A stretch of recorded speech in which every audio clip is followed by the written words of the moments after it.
So it couldn't only be me, but I was really confused at this direct. I really thought they were going to announce a Switch 2. It seemed like all signs were pointing towards some type of Switch announcement. Besides the September direct that we just had, Nintendo only had one big direct this year, which was the one we had in February. We also had another direct in June, but it was a mini, so that doesn't really count, which made me only think we were going to get some type of new console announcement in September. But obviously that wasn't the case. So now what? Well, I had 3 ideas of why we didn't get any sort of announcement this September, and if one of my ideas turned out to be true, then maybe it was a wise idea not to announce anything for September. Starting with what I think is probably the most obvious idea, and that is Nintendo wanting to dedicate a whole direct to the announcement of the new console, which makes sense, and they probably don't want to draw too much attention away from the games that are about to come out, like Pokemon Scarlet and Violet, and Bayonetta 3, just to name a few. So once they finally do the announcement for the Switch 2, all of our attention will be on the Switch, and these other games won't be distracting our attention. My guess is, I think that they're probably going to have this announcement probably around January and February, because there's no major announcement for games, so all of our attention will be on that new console when it is announced. Now for the second reason why I think we didn't get a Switch 2 announcement is because perhaps we're not getting a Switch at all. Perhaps we might be getting an entirely different new console.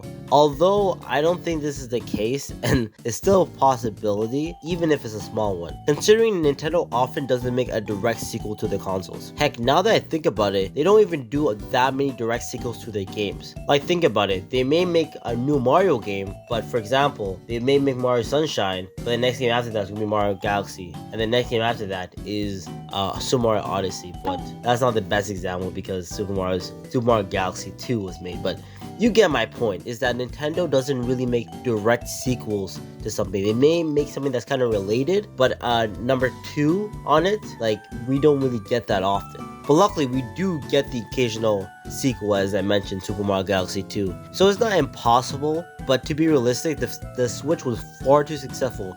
So it's not impossible for us to get an entirely new console, but the Switch is far too successful and made them to not build on this success. So for 3, in the case that they're making a new Switch, similar to what they did when Breath of the Wild came out, I would love for them to release Tears of the Kingdom with a new Switch. That would be a great idea for a few reasons. First of all, Breath of the Wild was a big game, and although the Switch was able to handle it pretty well, it still did have a few moments of slowdown. And I don't know in terms of scope how big Tears of the Kingdom is going to be, but I think it's fair to say that it's definitely going to be bigger than Breath of the Wild. But I feel like if we're already dealing with slowdown Breath of the Wild, it's going to be a much worse problem when Tears of the Kingdom comes out. So naturally, if they don't make Tears of the Kingdom available for the new Switch, something is going to have to come at a cost, whether it's the graphics or something else. And I feel like fans won't be happy, because if part of the game gets compromised just because Nintendo doesn't want to make a new console or something, it's gonna just come at a major loss no matter how good the game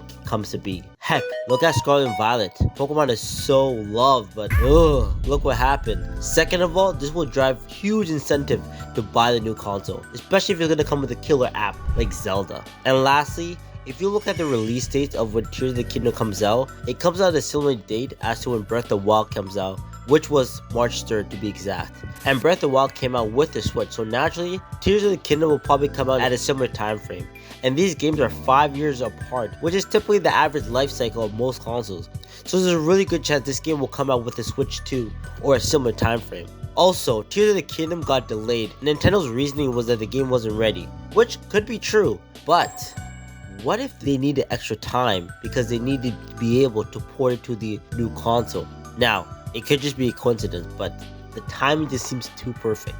So basically, we don't truly know when we will get a new Switch. But if I was a betting man, I would say it would be around the time when Tears of the Kingdom comes out. But here's one question I do have for Nintendo. Should the new console be a Switch 2 or a new console entirely? Well, I hope to answer that question in my next upcoming video. So stay tuned, guys. See you later.